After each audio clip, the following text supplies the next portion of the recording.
ขอเจริญพรสวัสดีสบายดียมพ่อยมแม่พี่ๆทุกท่านทุกคนที่กำลังติดตามอยู่เนาะตอนนี้ลุงพี่มามอจรเนาะหรือว่ามาเรียนแต่ว่าโรงเรียนเพิ่นบ่สอนเธอเนาะความหมายก็คือเพิ่นบ่ได้สอนเป็นทางการเถอะเพราะว่าเพิ่งเปิดได้วันนี้เป็นวันที่2เนาะวันที่2เปิดเทอมอันนี้ก็จะเป็นพระบ่อนพระสงฆ์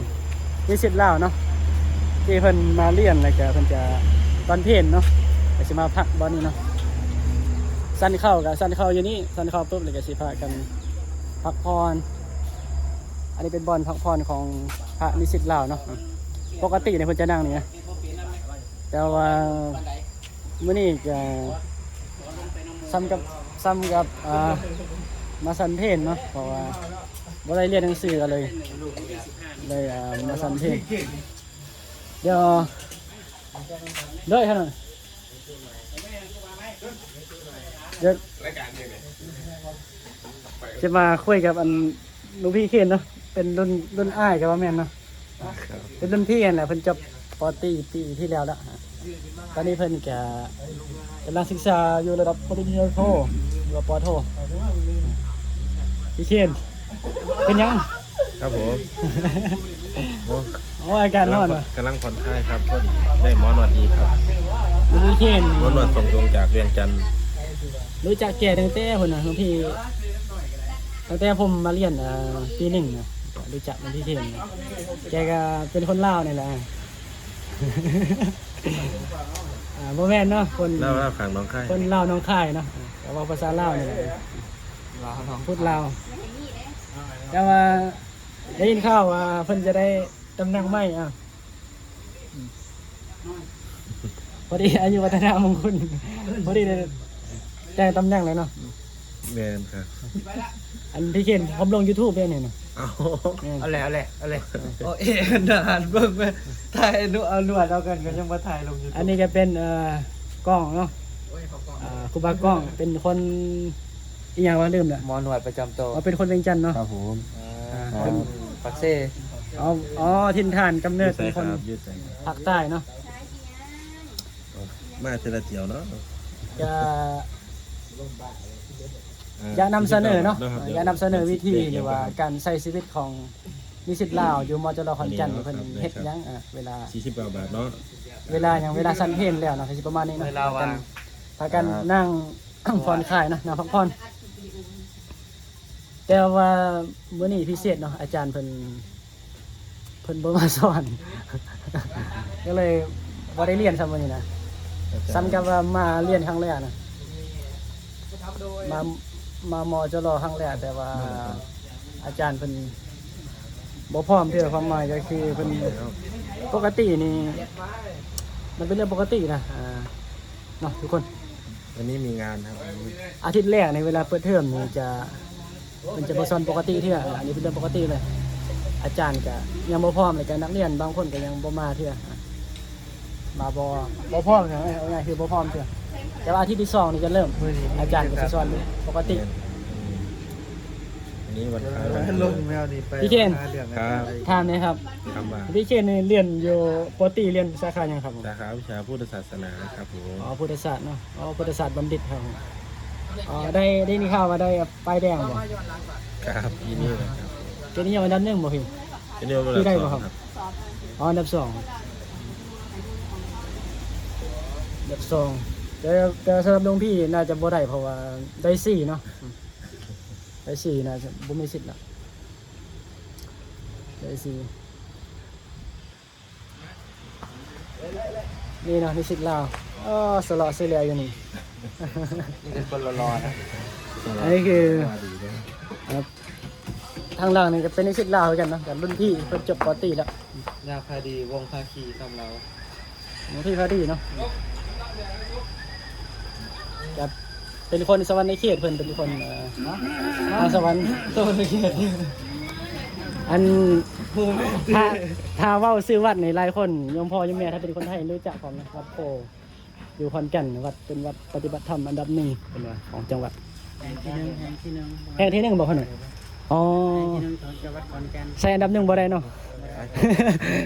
โอ้ขออภัยเด้อทุกคนบางทีเข้าใจผิดแสดงว่าแห่งที่หนึ่งเนาะ ครับ ใส่คำว่าต้นกำเนิดกับว่าแม่นเนาะ ครับผมครับ แห่งแรก แห่งแรกเนาะฮะของจังหวัด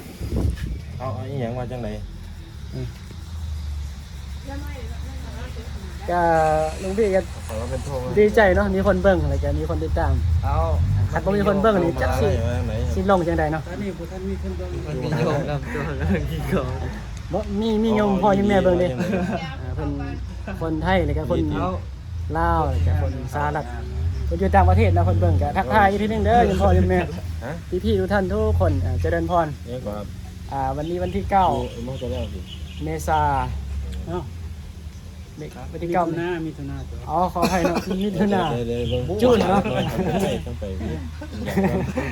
เอา โอ้ ป้อง ย กันให้เราสัน มิถุนาเนาะยังพอยังไงมิถุนาปี2026ปี69นะปีนี้ถือว่า ได้เรื่องเดมโบแลนด์ ฝนบ่ค่อยตกบ่ได้นะบางทีอ่ะบ่ค่อยตก คือการโดน เฮ็ดมันก็เลยออกซ่าเนาะตอนน้องพี่กลับบ้านนี่เฮ็ด แล้วนี่สิไปใส่ต่อ เฮ็ดบ้านน้องพี่นี่บ่มีเถื่อแต่ว่าบ้านอื่นนี่จะออก บ้านจังหน่อยบ่พ่อปวดหัวเลยอยากให้ซื้อกัน อันนี้เป็นกุฏิหรือว่าที่พักส่งของพระลาวเนาะหรือว่านิสิตลาวมาเรียนจะโอ้อยากเว้าหลายอันเนาะแต่ว่าต้องไปทีละสเต็ปซะมันนั้นมันอะไรแต่ไม่นั้นซื้อมาจาก หลังจากสันข้าวเนาะก็สิมีเพิ่นเฮ็ดเฟียนอยู่เนาะเพราะว่านิสิตลาวเนี่ยบางคนก็สิอยู่วัดติดกับมหาลัยเนาะอันนี้เป็นวัดเด้ออย่างพอเนี่ยเป็นวัดติดมหาลัยใส่เข้ามาวัดเลยเนาะว่าแล้วก็ส่วนหลวงพี่นี่จะอยู่วัดห่างจากมจรประมาณ5 นาทีนั่งรถไปอันนี้เนี่ยเป็นนิสิตลาวเนาะเป็นหลวงพี่ไงวะชื่อหลวงพี่สอนเนาะสอนใส่คนหล่อและคนงามเป็นรางถ้วยเพิ่นพอดีว่ามื้อนี้น่ะเป็นเฟียนของเพิ่นว่าเพิ่นจะมีเฟียนเนาะเฟียนเวียนไปแต่ละมื้อแต่ละเดย์แต่ละวัน day by day นะแต่ละมื้อแต่ละเว้นแต่ปีนี้บ่ธรรมดาได้เพิ่นได้ครับตำแหน่งใหม่เพิ่นนี่เป็นประธานชมรมนิสิตลาวเนาะยังพอยังไง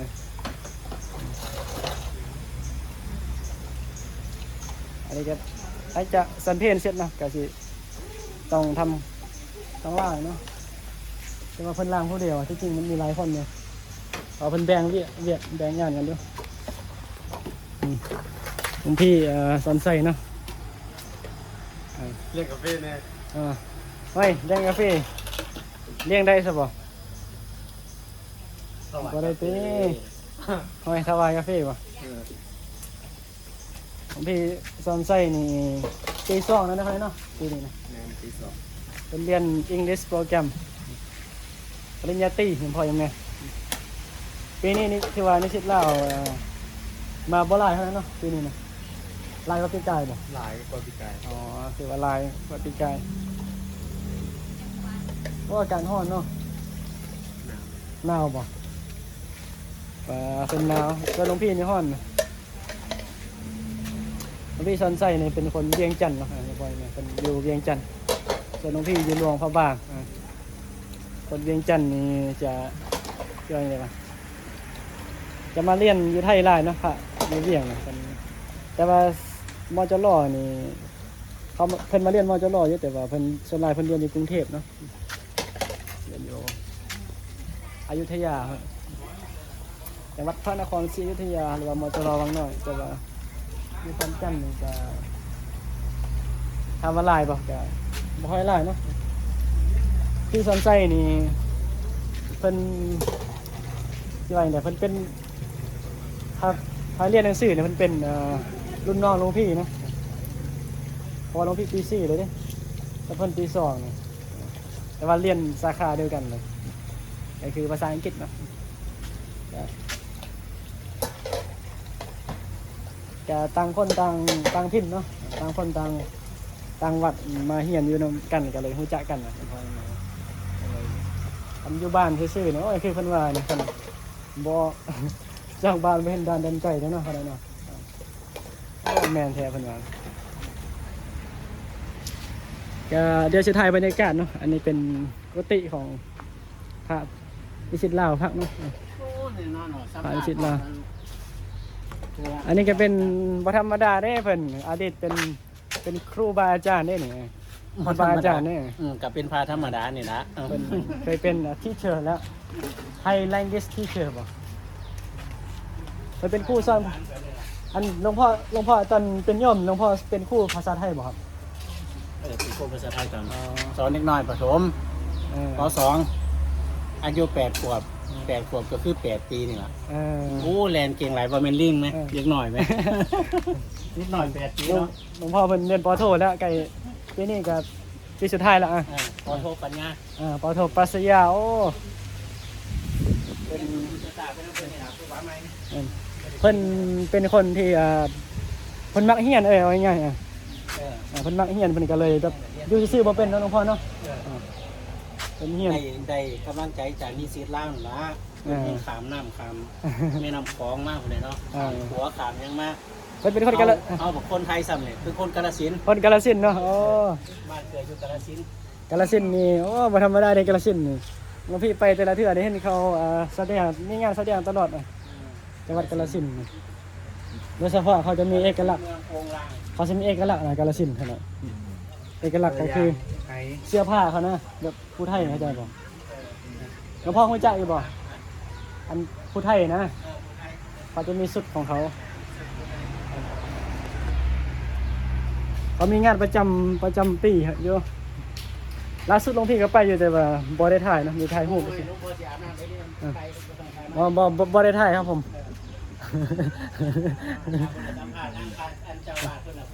อ๋อครับผมครับผม มันมีมันบอกภาษาบังกลาเทศใส่ของเนี่ยมันดูแลจังได๋สื่อสารจังได๋ครับ โอ้ธรรมดาเนาะอ๋อส่งน้ำ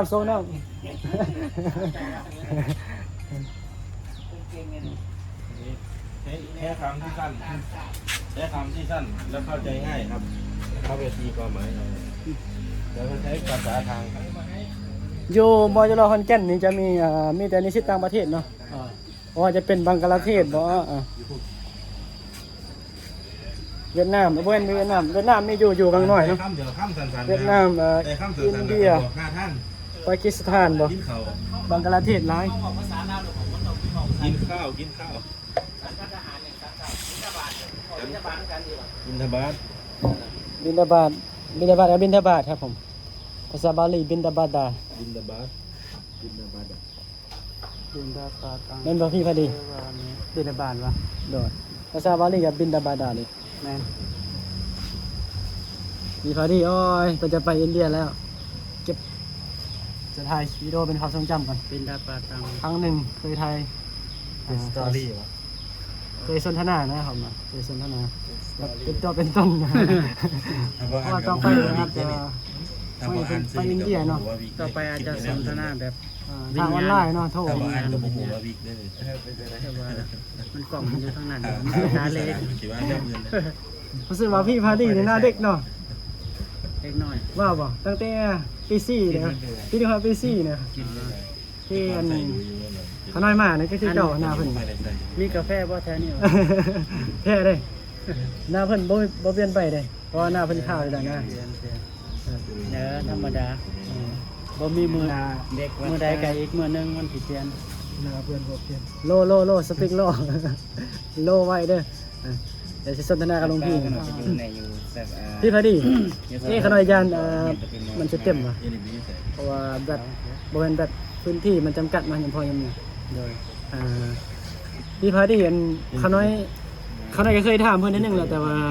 บ่ได้ถ่ายคลิปตอนนั้นเนาะ โดย ถามว่าหลวงพี่นี่เพิ่นมีประสบ ประสบการณ์ในน้องพี่พาดีเพิ่นซื้อน้องพี่พาดีเนาะแนะนำตัวอีกทีหนึงเด้อน้องพี่พาดีนี่ สาธุอ่า บ่ขน้อยความหมายขน้อยให้เพิ่นแนะนำตัวเลยทักทายนะประมาณ คิดว่าเข้างานสายเพราะว่า พ่อเพราะมันมีแต่ยมพ่อยมแม่เด้อเบิ่ง เอาสาธุเจริญพรยมพ่อยมแม่อาตมาภาพพระ คันแม่นมือยุดนี่สิให้ บุญทวี น้องพี่พาดีบุญทวี น้อ เนาะ งพี่พาดีบุญทวี เอาไปใช้ครับ ตอนนี้ก็เรียนจบ ของแฮ่แล้ว ปริญญาตรีสาขาพระพุทธศาสนา ซื้อเกมคือกันคือ ที่ ต่างกัน มจรวิทยาเขตขอนแก่นนะแล้วก็มีแพลน ครูบาเกมที่เป็น มีแพลนที่จะไปเรียนต่อที่อินเดีย นี่สนับสนุนโดยนะฮะลำดา ตอนนี้ก็กำลังดำอยู่ในขั้นตอนดำเนินการ เอกสารต่างๆ หลวงพี่ไปเรียนอินเดียนี่เป็นทุนรัฐบาลบ่หรือว่าทุนแบบเจ้าของหลวงพี่ ไปเฮ็ดอยู่พุ่นในที่นี่สำหรับพ่อหน่อยแม่นได้สมัครทุนได้สมัครทุนอินเดีย โอ้บ่ต่าง แต่ก็พอดีเพิ่นให้มาเพิ่นให้มาก็เลยว่าได้ทุนแต่ว่าตอนนี้ก็ยังอยู่ในขั้นตอนดำเนินการเอกสารต่าง ไปดังวัน ๆเพื่อที่จะไปในเดือนหน้าแต่ก็คือกรกฎา ก็ได้ ไปเนาะกรกฎาเพราะว่าเขาเจ้ากำหนดการเปิด แบบ เปิดมหาลัย จุนลายบ่ขนาดจุนลายเนาะ จุฬา จุนลาย จุฬา ตอนไหนเดี๋ยวที่โอ้ กินแล้วนอน ครับครับนะ เพิ่นเป็นอาชีพเนาะเฉพาะเนี่ยเพิ่นแลนจะสิตายเพิ่นเรียนจบปตรีอยู่มจรแต่ว่าเพิ่นไปต่อโทอยู่อินเดียเนาะครับแต่ว่าเพิ่นไปต่อโทนี่เป็นแบบเขาสมัครเขาได้เนาะ สมัคร สมัครทางออนไลน์ป่ะครับ สมัครออนไลน์สมัครทางออนไลน์นี่แหละเพื่อที่มันสะดวกสบายครับนะสะดวกสบายแต่บ่แม่นแต่ประเทศลาวหรือว่าประเทศต่างๆนะทุกประเทศ ทั่วโลกเนาะครับ ทั่วโลก สามารถสมัครได้ สามารถสมัครได้เขาอยู่ประเทศ แต่ว่าเงื่อนไขต่างๆเขาก็ต้องขึ้นอยู่กับประเทศนั้นสมมติเงื่อนไขทางไทยก็อาจจะมีเงื่อนไขหนึงนะในการขั้นตอนการสมัครหรือว่าขั้นตอนในการดำเนิน ที่เนาะต่างกัน อยู่ทางลาวก็อาจจะมีเงื่อนไขอีกแบบหนึงนะบางประเทศอาจจะได้สอบไปนำเด้บางประเทศอาจจะได้มีการสอบตัวจริงไปนำแต่ ส ว่า อบบ าง เข้านะคะได้เท่านั้นเนาะ แมนสอบเขาแต่ว่าบางประเทศก็มีแต่สมัครผ่านออนไลน์แล้วก็ทำข้อสอบในระบบเลย แต่ว่าหลวงพี่นี่ ทำข้อสอบในระบบ มีแต่ข้อมูลนี่ก็แบบบ่ต้องสัมภาษณ์เขาได้เนาะ แมน เพิ่นสมัครประมาณเดี๋ยวเขาจะอธิบายอันให้โยมเข้าใจกันอันมันเป็นอาชีพยังพ่อแม่อันเขาสมัครทางออนไลน์กันบ่สมัครทางออนไลน์แบบโดยที่บ่ต้อง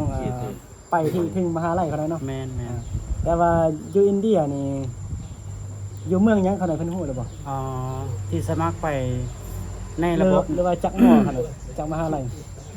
ในระบบเราสามารถเลือกได้5มหาลัยแล้วก็5รายวิชาสมมุติมหาลัยนี้เราอยากเรียนสาขานี้มหาลัยนี้เราอยากเรียนสาขานี้ก็คือเลือกได้5มหาลัยแล้วก็เลือกได้5สาขาแล้วแต่ว่าผลประกาศออกมานั้น จะได้มหาลัยใดเลือกแต่มหาลัยเดียว เอาลงแสดงลงที่อันหมายถึงผ่านจักมหาลัยที่สมัครไป เขาเอิ้นว่าบ่ผ่านจากมหาลัยก็เป็น เราจะฝากตูดได้ครับ เป็นตัวเลือกมี5มหาลัยนี่เขาสิให้ตัวใดมาสมมุติเขาติด2มหาลัยนี่เขาต้องเลือกตัวหนึงติด2มหาลัยได้เลือกตัวหนึง ลงพี่ติดจักหมอตอนนี้ ก็มหาลัยเดียวมากก็แน่นอนอยู่แล้วว่าเฮาแยกล่างไปบ่ได้หรอก ต้องได้เอาตัวเดียว สมัครจักมหาลัยขนาดเพิ่น สมัครหามีไมซอ University of Mysore New Delhi